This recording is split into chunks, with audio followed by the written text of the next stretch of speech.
This podcast contains adult content and themes. For a full list of our content warnings, please see our show notes. Listener discretion is advised.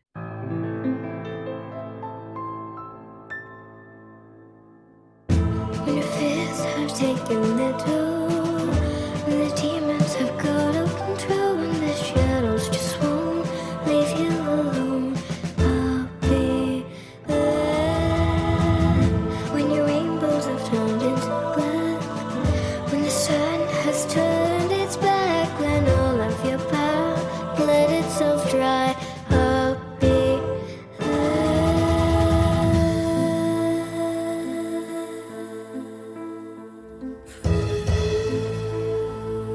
Welcome, my dear traveler, to the Morbid Forest.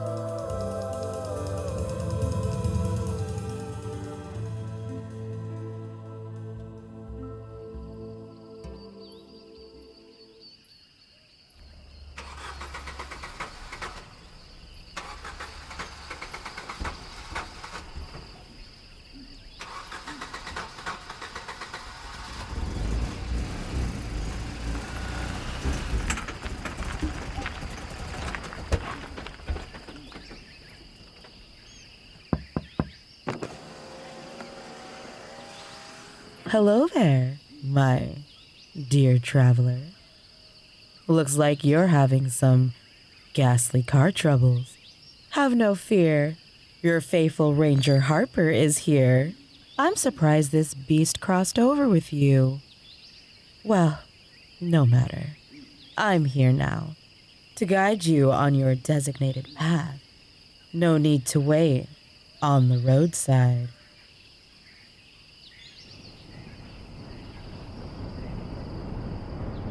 Icy wind cut through the man's auburn hair as he drove hurriedly down a paved road. Flanked on both sides by an endless sea of trees, the deep greens and browns blended with the inky shadows. The walls of vast darkness closed in around the man, imparting a sense of claustrophobia on him. He rested his arm, covered by scratches and drying blood, out the window of his vehicle, and hoped the force would numb the sharp pain shooting up through his flesh. He pulled it in briefly to wipe the beads of sweat dripping down his forehead. The pavement, too, was devoid of any color, slicked as if freshly rained upon, while his bright headlights cast out across it. But the narrow strip of midnight sky visible to him told a conflicting story. His eyelids were heavy, a feeling of exhaustion slowly shutting down every part of his body, causing it to tense in a way that wouldn't be relieved until he fell asleep. I'll pull off here, just lock the car, sleep till morning, and then I'll get back on the road. I'll just go. The single thought sparked in his otherwise empty mind. He continued on for another few minutes, debating the idea. He was isolated from anyone that might try to rob or kill him, and the last car he'd seen was almost 3 hours prior. With his mind tiring more and more with each passing second, he decided to go through with his own proposal. His car began to slow. His eyes grew heavier with the approaching anticipation of slumber. But a shimmer in the distance, far down the road, caught his eye. He shook off his weariness and squinted at the strange light. As he proceeded, still slowing down, he tried to make out the harbor he was witnessing. It looked to be a building, out here, deep in the middle of nowhere. The man pressed on the brake, halting his car. He stared ahead at the visage, as enamored by its presence as he was worried. Being around anyone might prove a problem for him. He struggled to free his phone from his pocket, then put it up to his face. No service. He stared at the lock screen, at the picture of the two of them. The thoughts of what he'd done thrashed violently through his mind yet again, clawing at the periphery of his brain, screaming to escape. He looked back up at the building. The man contemplated for a moment, then tossed his phone into the passenger seat, the gray fabric stained and smeared with dried crimson liquid. He accelerated toward it, slowing again as he neared. It was a roadside motel. Dozens of cars packed the lot, with only a handful of remaining open parking spaces dotted around. He slowly pulled into the lot, glancing at the sign. No name. Simply a nondescript motel showcased in large red letters. A strange glimmer shined off the thin plastic of the letters, cast from the glowing vacancy sign that sat underneath them. The man eyed the sign, curiously noting the absence of the no that typically preceded the vacancy. It wasn't dark, nor broken off, simply not present. He made his way into an open space, then shut off his car, the engine fading into a quiet ticking sound. He took a deep breath and stepped out, locking it behind him. His eyes shifted around the motel lot. So many spaces were full, yet there were no signs of life. Not a soul was outside smoking, or at any vending machines, or even loitering. He looked toward the rooms. As far as he could see, each one had their curtains drawn. The few that didn't looked vacant and darkened. The only suggestion of life came from what seemed to be the check-in office near the lot exit, at the far end of the motel. The lights were on inside and shone brightly over the dim lot, a far cry from the dingy halogens that dotted the walkways and outside each room, affixed to the motel's green plank walls. Trepidatiously, the man stalked across the pavement toward the motel check-in, glancing over to the dark rooms on the ground and second floors. Several of the rooms' curtains seemed to ominously flutter as he passed by them, but no signs of life followed. A gentle bell announced the man's entrance into the front building. The air inside felt chilled briefly as the door sealed behind him. He surveyed what the small room harbored. Several seats, indicating a waiting area, with a coffee table between them. A long, narrow table with a coffee pot that looked more unused than simply empty. And of course, the front desk itself. As he stood inside now, the man realized the air surrounding him was warm, almost too warm. Currently unmanned, a small sign that read "Ring 4" formed in hasty scribbles, as if the person had only recently learned to write, had been placed beside a bell. Peering behind the desk, the absence of signs of life suggested nobody worked here, but the man's mind told him otherwise. Nearly the second his finger tapped the bell, and the shrill sound rang out through the deceptively cavernous space around him, another man stepped out from behind a wall, starting the wayward soul. He hadn't even noticed there had been a wall there, with how it blended against the background. Or maybe he was just that wired tonight. The employee, the man presumed, didn't immediately look the part. In fact, he looked as out of place as the brown-haired man himself. He shuffled up to the desk with an unsteady gait that displayed little confidence in his ability to hold himself up, much less walk. The man stared at the employee as he carefully approached, at times almost tiptoeing like a burglar from a corny 1970s cartoon, leading with the tips of his scuffed boots. It made the man deeply uneasy, despite the otherwise unassuming appearance. As the employee stepped up to the desk, he answered the bell's plea. As he carefully observed the employee, the air around him felt even warmer than before. It was uncomfortably hot, and sent prickles out across his body to signal as much. Can I find you a room? He asked, a hint of giddiness pulsing somewhere deep in the noise. The employee was an Asian man, he assessed, and appeared to be in his mid-40s, with flecks of gray visible in his thinning hair. The shirt he wore didn't look like attire befitting a worker. In fact, he seemed more akin to what a stereotypical tourist might wear, a floral patterned button-down, of which the dominant color was a striking crimson, drably contrasted by distressed khaki shorts. And the way he spoke, God, it struck a nerve of minor discomfort in the man, that he had scarcely felt before. The way the employee hung on his words and appeared to be struggling to extract them from his throat, there was a quality about that was strangely, almost sorrowful. The employee placed his hands on the desk as the pair interacted, and they shuddered and twitched nearly unnoticeably as the conversation began. Yes, I'll just be staying one night, the man said, wiping a mix of sweat and traces of mud from his forehead, looking down to see the employee's jittery hands scratching his fingernails into the grain. Yes, mostly only one night, the employee responded. The less he had to hear this guy speak, the better he would feel. Nothing the employee did felt quite right to the man, but he was at a motel in the middle of nowhere, in the dead of night.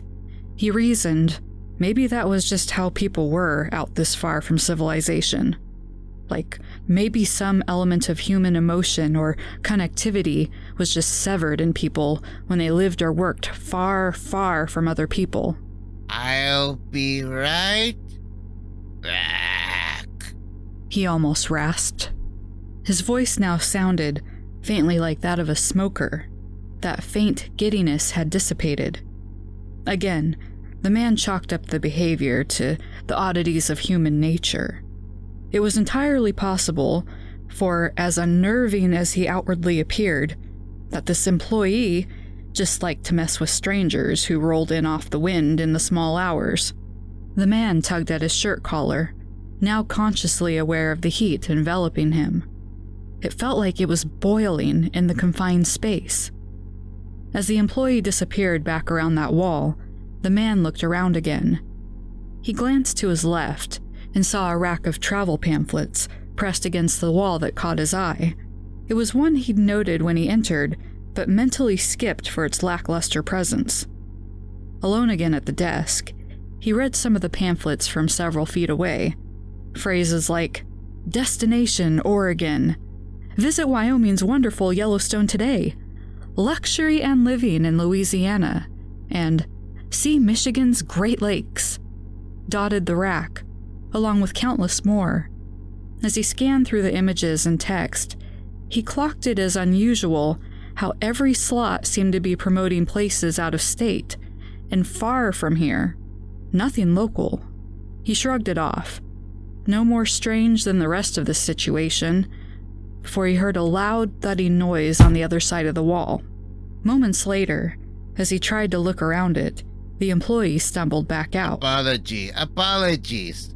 Here is your room key. The man's attention shifted to the key dangling around the employee's malnourished-looking thumb, but he could have sworn that in the blurring space just behind the employee's outstretched hand that nearly punched the man to hand over the key, he watched him try to discreetly lick his lips. An almost inaudible sound of wet flesh pressing against itself escaped the red-shirted man's mouth just behind the movement. The man wanted to recoil, but pushed onward to grab the key from the employee's hand. Do you take card? The man asked. I don't have any cash on me. The employee stared at the man with a vacant look. Payment? Money? The man asked, in an intentionally condescending manner, as he annoyedly flashed his palms out in front of him. Don't worry about all that, the employee said, as he trudged through his words. You can pay when you check out tomorrow, he added. The man eyed the employee with trepidation before muttering a subdued "thank you" and scurrying toward the door. As his hand swirled over the door handle, he glanced over his shoulder to see the employee's unbroken gaze fixated on him. Beads of sweat dripped down his forehead, and as the door was pulled open, a rush of frigid air shocked the wayward soul. As the door closed with a jingle behind him, the man exhaled deeply, not realizing he'd been holding in his breath as their exchange wrapped up. He looked at the faded yellow room key he held in his hand. Room 205. He peered down the motel walkway, that ran parallel with the rooms. Still, no signs of life. So many cars filled the lot. What might have been an indication of a bustling, lively space sat quiet and borderline derelict, as not even the faint glow of a TV emanated from a single room on the ground floor. The same was true, as the man had noticed earlier, of the rooms just up the stairs. Their dirty halogen bulb hummed loudly and flickered several times as the man summited the steps. The yellowish light might have otherwise provided some measure of comfort, the artificiality, a sign of the presence of humans, of civilization. Instead, it now acted more like a lighthouse, a beacon to ward weary travelers away from its dangerous, jagged shores. These thoughts fled his mind as he sought refuge in the unsettling environment, dulled by his exhaustion. He was running out of options. He couldn't turn back now. There was nothing for him anymore. He shoved the key into the lock and staggered into his room, slapping his hand against the wall to find the light. A dingy, stale room greeted him. He could only sigh quietly as he locked the entrance behind him and quickly drew the curtains. A musty smell wafted up from the beige carpeting, which looked as though it had never been changed. The sheets, oddly enough, appeared to be clean. Some reprieve in this awful place, the man figured. They do change their bedding. The antique yellowing wallpaper was bumped with texture and displayed a gaudy pattern of tiny oil lanterns and lines that invoked a spider's web, and it was flaking off in many areas. The man carefully entered the adjoining bathroom. Upon seeing it was safe, he turned the sink on and began to rub the cool water across his heated face. He breathed deeply as he did this, pulling his face up to stare at the mirror ahead of him. He rubbed at his gaunt eyes. Bags beneath them darkened and focused on his own pupils. What was this? A warning? Or something more? He feared he would lose himself in the darkness, even directly under the guiding beacon light of the motel. That feeling struck like a match in the void of his mind, that eventually some punishment for what he'd done would catch up to him. His heart pounded in his chest. They could never find out. All he had left were the clothes on his back and his car outside. The water from the sink blended into the sweat and dirt lightly smeared on his face and neck as he stared at himself once more in the mirror, seeing something nigh unrecognizable staring back. With a shaky exhale, his nerves approached what he might consider a descent from the adrenaline and anxiety he'd been subsisting on the entire night. He flicked the bathroom light off, then peeled off his damp pants and soaked shoes before he collapsed onto his bed, aching with exhaustion and stress. Lying here in the darkness, save for the glow of the halogen just outside his window and the motel sign beyond that, he was veiled in shadow. His thoughts were yet the only mortal aspect keeping him tied to this plane, and thinking about it was torture. What he'd done, what she'd done to him. As he lay on the stiff mattress, beneath a frigid and crusty blanket, he ran his fingers across the scratches on his forearm. They hadn't bled for long, especially after he'd regained control. The scratches still hurt, stinging with every touch, causing the faintest of pain in his arm. He eased off his arms and tried to get some sleep. He stared at the window to the outside, the illuminated slit between the large curtains. He swallowed hard. The feeling that they'd figure it all out once more consumed him. The people that would be looking for him weren't stupid. His conscious mind was so confident that he'd escape it and its consequences, that what he'd done would fade away into nothing more than another addition to an ever-growing list. But buried in a deep trench in his subconscious mind, he knew what was going to happen to him. They would find her, find out what he'd done. It would be his demise. He'd gotten sloppy in the end. She had fought back, giving them something that he hadn't realized. For all the preparations he'd undertaken, none of it mattered as the most primal, savage parts of his mind took control and his rough hands wrapped around her neck. It was a kind of blackened sludge that oozed from the recesses of his psyche as his heart pulsed rapidly, with her last sight being of the stars above her. These thoughts laid bare now in his mind, eating away at his conscience. It was devouring him, corrupting him. But no matter what he felt, he couldn't bring himself to just give up. Not now. The man knew exactly what would be waiting for him on the other side. Just as the man's mind had begun to fade away, his eyes flashed open as a dark figure appeared outside his window, obscured by the curtains. It was immobile for a short time and simply stared through the window. His muscles tensed as the thought of the shape trying to get in the room crossed his mind. The man was now wide awake and alert of the figure's movements, but laid perfectly still so as not to give himself away.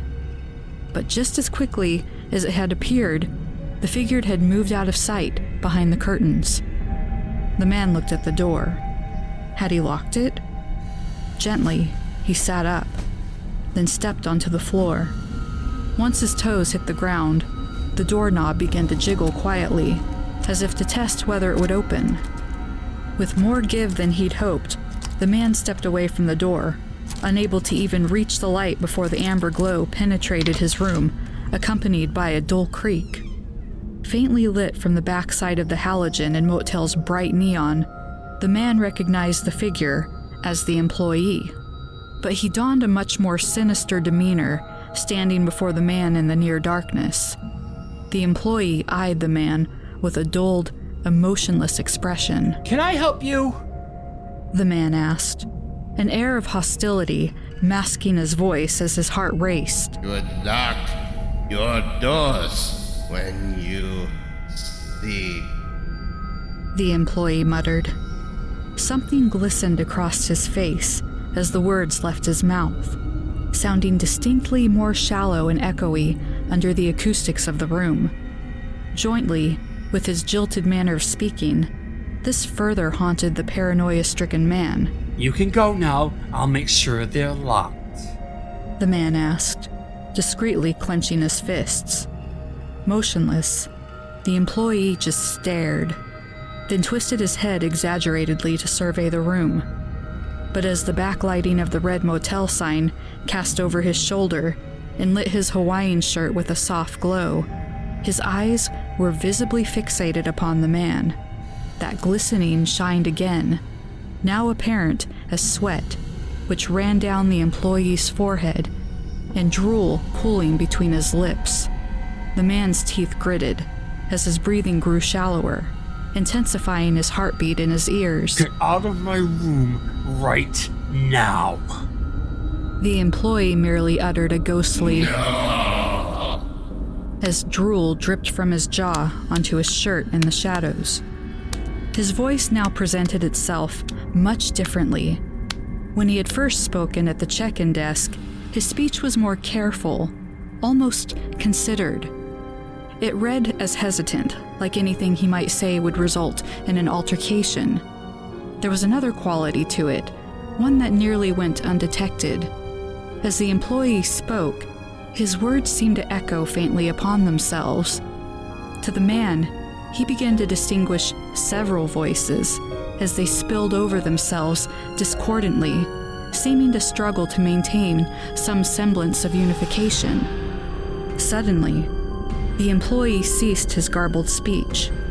The pair stood quiet once more in the dull motel room, the air reeking mildly of mildew and body odor, though perhaps the latter was the man himself. The sound, or lack thereof, the smell, the stinging of the disparate light levels and colors around him, it crackled in his mind and heightened his sense of fear. As his heartbeat again quickened, the employee slowly jittered forward. His eyes had become glazed over, seemingly empty. His line of sight now clearly ran through the man, not at him. For a moment, He appeared to be frozen, but quickly began to cough and choke. The movement became more violent, progressing into retching as his throat started to bulge. He tilted his head forward and sputtered a mixture of saliva and blood down his chest and onto the floor. Are you alright, sir? The man asked, his fists still ready to defend himself. The saliva that had pooled at the edges of the Asian man's mouth began to drip down his chin and onto his Hawaiian shirt. As the man continued to gargle, cough, and choke, more blood spurted up and out of his throat, like he was coughing something up. The scene stunned and confused the man, but maintained the same level of panic as he inched away from the employee. His eyes widened as he watched something dark brown, almost black, slither out of the Asian man's throat. It appeared leathery and worn down. The object moved like an arm with fingers that stretched out of the employee's splitting mouth.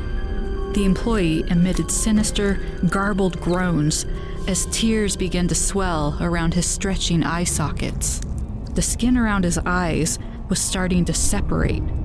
The arm reached further out and freed more of itself using the employee's lower jaw as leverage.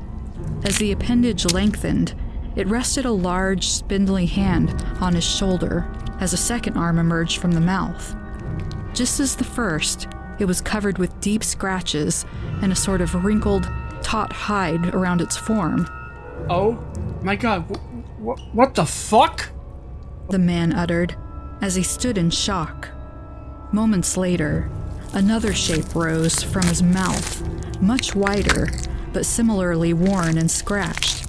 As its size grew, the flesh of the employee's face tore further apart, degraded sinew and muscle peeling back as the jaw became tightened. The employee's eye sockets were also widening, as the skin quickly shriveled and contracted under the rippling impression of whatever was emerging. Finally, the shape forced its way free and violently tore flesh from the chin to the upper torso in two. The layers of decaying tissue seemed to fall away like a jacket being shed as the shape slid out of the carcass. The man watched in horror as this abomination revealed itself, dumbfounded by such an occurrence. His joints had stiffened, as had his mind, locking the man in place, save for a trembling expression of abject terror on his face and the pulsing of adrenaline in his veins. The shape that had been dwelling inside the employee's carcass loosened its human shell, exposing a rotund, almost bloated body that continued the same dark brown, leathery appearance. It was detailed by wrinkles and marred with scars, the deep markings presumably wounds inflicted in attempts from previous victims to defend themselves. It stood on two legs, both longer than the man's, thin and weak-looking. The arms appeared to be quite similar, emaciated and rough. The skin pulled taut over whatever was beneath it. The top two limbs seemed to perform most tasks, while the bottom two looked eager to grasp a potential victim. Glowing yellow eyes dotted up and down the creature's front, save for a diagonal maw, agape squarely in the middle of its body. The lips peeled apart, the cavity full with rows upon rows of jagged, razor-sharp teeth. The monstrosity gargled and dripped a strange, thick purple liquid from its maw. Unobstructed by the cocoon of the employee, the skin collapsed to the floor, pooled on the walkway just outside the man's room. A strange concoction of blood, bile, and mucus dripped from its sickening form. The liquid quickly hit the floor, seeping into the dank carpeting. The creature took an uneasy step with its slender leg. Each of the limbs appeared almost emaciated, a noticeable contrast to the rippling, swollen central mass. As such, it seemed to struggle with holding up the unbalanced weight. A ghastly metallic breathing departed its mouth as it gnashed its teeth with a starving preparation. Must feed, It uttered, before it started to shake and jitter. Yeah! Ah! The man was frozen, rock solid with panic despite the flood of adrenaline. As the creature stepped forward once more to get its bearing outside its former host, the leg gave out. Its disjointed, frail knee buckled under the movement, and as it stumbled forward, the monstrosity tripped over the skin still wrapped around its feet. The wind rushed over it, eliciting a harrowing scream that still echoed several voices before it hit the ground. It struck the dense carpeting with a loud thud that grounded the man watching the scene. This was his only opportunity. The adrenaline finally flipped a switch inside him, and he bolted toward the mass. He just needed to get around it, then make a break for his car. As he neared, his panic rose. He rushed around the creature, attempting to hop over the outstretched arm and leg it was righting itself with. It thrashed and struggled, shrieking and hollering with anguish at the prospect of its prey escaping. It swiped at the man's leg as he leapt it, the monstrous screams now morphing into a slobbering, howling roar. The man fleeing had become a direct challenge to this abomination. As he jumped, the creature's spindly humanoid hand grabbed his ankle and knocked him off his balance. Its sharp, chipped claws dug into his lower calf, but ripped away as he sailed over it, splattering blood back onto the thrashing entity. He landed hard on his other foot and stumbled forward into the ornate yet cheap-feeling wrought iron railing that shielded the walkway from a 12-foot drop to the parking lot. The barrier flexed as he fell against it, smashing his chest down while he wrapped his fingers around it to catch himself. The air had been knocked out of his lungs, immobilizing him for several seconds before he managed a few raspy breaths and recalled the horror scrambling to its feet behind him. The creature let out a booming scream as the man stumbled away from the railing before it broke free from the pillars on the second-floor walkway. His heart pounded even harder as the structure crashed into the cement below with a deafening clanging. He turned, clutching his chest, and came face to face with those haunting yellow eyes again. They swirled in an almost hypnotic manner, the milky translucence of the hue constantly folding over themselves. The monster steadied itself on its thin legs, then lurched toward the man as it stepped out of his room. It outstretched its arm, which he narrowly dodged as he hurried for the stairs. His heart was pounding even louder in his ears now, filling his head with an intense throbbing as the creature gained on him. He had to go for his car now. He wouldn't be afforded another chance like this. In the few seconds he'd faced the creature as it stood in the doorframe, it had shaken him yet again. Something about it frenzied a primordial response deep in the man's brain, a violent, aggressive reaction, one far more than the standard fight or flight. It was as if this thing was using that heightened state to let its victims burn themselves out, to allow their own adrenaline and panic, stirred by the ancient evil that emanated from the sinister shape, to chip away at their rational mind. Once they crumbled, the creature could devour whatever was left of them.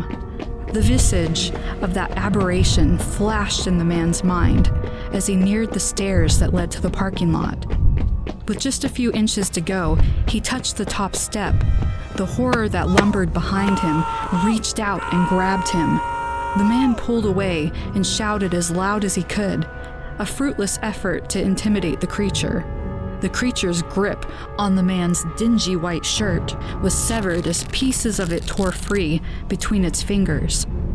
As he tried to pull away, the sudden shift pushed him forward. He tripped on a small bump at the top of the stairs and dropped, slamming violently into the steps. After the first rotation rolling down them, his mind had been tossed into a blender, and his body had refocused from evading the entity behind him to surviving the fall. Everything was happening too quickly for the man to regain any control. He howled in agony as his body twisted and folded on itself down the concrete stairs. Though he'd missed several steps by the time he was halfway down, he could feel each impact connecting with his torso or his limbs as they crushed against the cement staircase. His swirling terror and panic were now being infused with real, tangible pain, something his interactions with the creature had yet to cause. He landed hard against the final step and was then jolted several inches into the air before landing harshly on the concrete. His body had sustained most of the impacts, but his head struck the solid ground as he reached the bottom of the stairs. He twisted on the pavement as a ringing filled his head. As the man opened his eyes, his vision had become blurred and distorted. His entire body pulsed with agonizing pain, and his skin felt like it was on fire, burning him alive from the inside out. He gasped for air and clutched his head for a moment before the monster's form drifted to the front of his barely conscious mind. Blood still dripped from his leg onto the pavement. His muscles flexed and tightened as he put his arms on the ground to push himself up. His body was screaming out on the verge of complete collapse. He wanted nothing more than to give up and just let his pain win. Let the pain chew through his remaining energy. But if that abomination reached him, that would certainly be a much more violent end. With every fiber of his being, he pushed off the pavement. As he got his knees under him, he felt his elbows buckling, prompting him to quickly sit up. The cold air filled his nostrils as he inhaled, holding in the pain so as not to entice the creature further. As he stumbled to his feet, he could hear the monster jittering down the stairs to his left. It let out pained moans, like someone had stabbed it and was yanking the blade around in its chest. The noise was inconsistent, feral, and was interlaced with a distinctly human whooping sound. The man's mind struggled to parse the calls. One moment they sounded like a man screaming faintly. The next moment, it was chattering and retching, something meant to confuse and disorient prey. The man felt his legs stabilize on the ground, and his car's parking spot flashed in his head, spurring him to hobble toward it. But the creature wouldn't let the attempt go unmatched. What he would do when he reached the car, he was uncertain. Right now, he had to worry about bolting across the lot, skimming between vehicles to find his own. His muscles kicked into overdrive as the creature landed with a hushed thud behind him, wobbling back and forth on thin limbs to stay upright. His heart began to pound through his chest again as he moved as swiftly as he was able. He pulled away from the stairs, and the air gusted over him. The creature's calling grew more suppressed, morphing into a growling and low-pitched huffing as it gave chase. The man could hear its feet pattering on the pavement while it gurgled. He rounded the first row of cars, which were in spaces that butted up against the motel's ground floor rooms. He could see his SUV at the other end of the lot, identified by a large dent below the back left taillight. As he sped past the other cars in the lot, they at first didn't seem noteworthy, but as he ran, pieces of his frenzied mind sought anything tangible to latch onto beyond the fear response he was currently beset by. He realized a few of the cars were much older.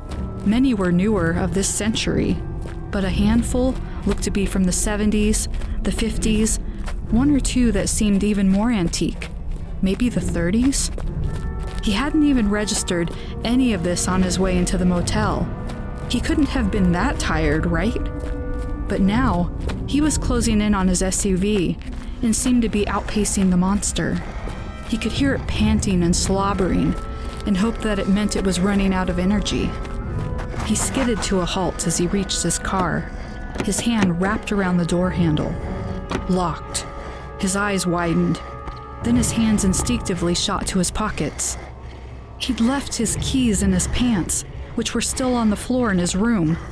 For a moment, he felt an overwhelming sense of defeat, which was shattered when he heard an ear-piercing screaming noise. He turned and saw the monster lowering its body in his direction. He realized the creature was charging at him, and before he could react, it slammed full speed into him. He let out a violent yell as the monster struck him, feeling like a baseball bat had been swung directly into his ribcage. The same feeling reverberated through his back as the sound of metal groaning filled his ears. He felt a sudden thump to the back of his head as glass was flung past him. The creature had tackled him into his car and caved the entire driver's side door in. The creature backed up, dizzied from its assault, as the man dropped to the ground. This was it. There was nothing left that could pull him off the pavement. His entire back tingled, and he could taste blood in his mouth. His face rested on the rough pavement as he wheezed and tried to drag himself away. The creature steadied itself and stared down at its prey.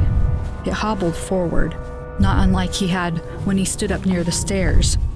After several steps, it dropped down near him, using its legs and forearms to slowly and carefully creep toward him like a spider. Get out of my room. No! What the fuck? It was unmistakable. It was attempting to replicate his voice, the same words he had spoken back in his room. For a few moments, he could hear several other voices speaking the words. It was like it was tuning a radio to find the right frequency where he could imitate the man. Its speech echoed out from its unhinged maw in a metallic, ghostly manner, almost straining itself to sound similar to him.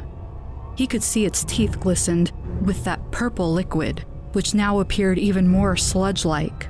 Are you all right, sir? It asked, the speech much cleaner now. All the man could do was whimper and gasp for air, his lungs feeling as though they'd been crushed when he was slammed against the car. The creature skittered to its feet, righting itself before reaching down and wrapping its slender hand around his bloodied calf. It pulled him out into the middle of the lot, away from his damaged car. He had no will left to fight. Tears began to swell at the corners of his eyes as the realization of his fate slowly set in. The tears slowly streamed down his face as his voice faded into the background, mixing with the others. Now, only a hazy tint on the tongue of this abomination, distorted by the countless other cries and whimpers of lost souls attempting to claw their way out of their final resting place. The man's tears slowed alongside his breathing. Some deep part of him had accepted what was about to happen.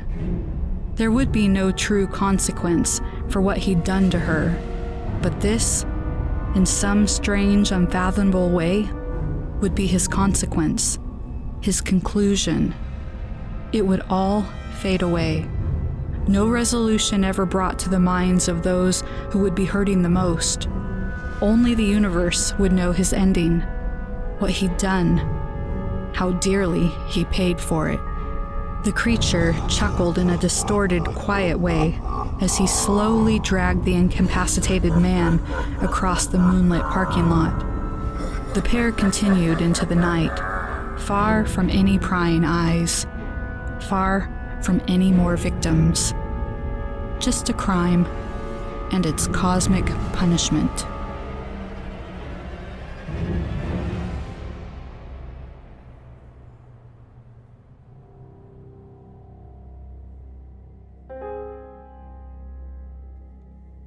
This has been a Morbid Forest production, and on this week's episode you've heard Roadside, written by Liminary, with narration by Glenda Villamar as your narrator, Shawn Moreau as the man, and Havish Ravipati as the hotel clerk. Story editing and sound production by Naomi Richards. Our theme music this season is The Shadows by Nandi Bushhill. Music and sound effects provided by Epidemic Sound. Don't forget to follow us on X or Twitter if you're old school, Instagram, Blue Skies, Tumblr, and Discord to stay up to date on all the happenings within the forest. Interested in more morsels of the forest? Then join our Patreon. As a faithful traveler, you'll receive exclusive access to ad-free early episode releases and bonus content for only $3 a month. That's patreon.com/themorbidforest. Love what you're hearing? Then leave us a review on your favorite podcast platform. Reviews and ratings are super important and help us reach more travelers out there, just like you. Oh, my dear, dear, sweet travelers. It's that time of year again where I need to remind you that the end of the road is almost here. That's right. We have only 5 more episodes until our season finale this year. And we have 5 incredible stories rounding out this last season and a very special guest for our season finale story. I can't wait for you guys to hear. I am literally screaming on the inside that this voice actor decided to grace us with their presence. So I hope you guys are ready. And on that note of the season finale, don't you worry, my sweet travelers. We will be back for another season after a nice little break.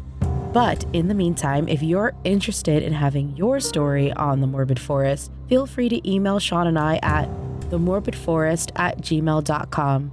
You can also check our website where we'll have our submission guidelines.